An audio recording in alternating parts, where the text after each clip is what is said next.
what if you realize you do have an STD? How do you go about telling your partner and revealing your status? Right. So, across the board, STDs will have different implications for your lifestyle.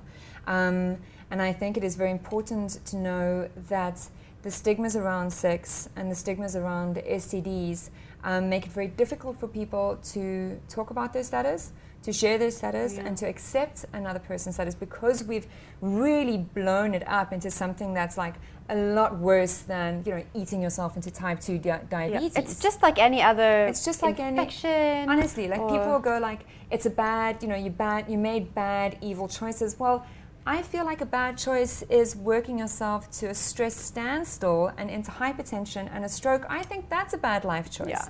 And sometimes people make mistakes. And I think the other thing that's enormously important to realize is that there are a lot of people, women especially, who do not have control over their sexual health. They don't get to make choices about whether a condom is used or a female condom is used, or whether they don't even want to have sex. And so they suffer very badly when it comes to STDs. And so when we start looking at how to talk about it and kind of sitting down with your partner, we first need to normalize the idea that an STD is not some sort of crazy other disease that is any worse than any other lifestyle disease that we get, and that there are ways of managing every single STD there is, and managing it well. And so if you are giving the information that you have an STD, I think it is worthwhile to have as much information as possible.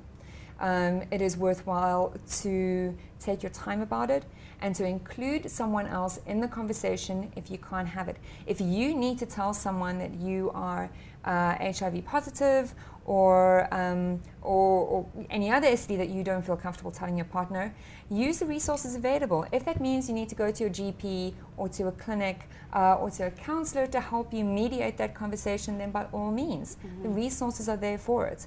And the other thing is to, I suppose, to make some space for the fact that there will be a reaction, and that the other person is allowed their reaction, and that you are allowed your reaction as well. I think if you are hearing the news that there is an STD in the relationship, is to not overreact, is to take time to think about a reaction. You do not need to make hard and fast decisions on the spot. You have the time to think about it. It means going to find out if you need to get tested, if there's any medication you need to go on, and then as a team to decide how do you move forward from this. But absolutely to not jump to conclusions, to not react immediately. It sounds quite hard to get judgmental. Yeah, I think it would really be the case with any kind of information that you get that is going to affect your relationship. Somebody could have a gambling problem. That's really going to affect your relationship as well.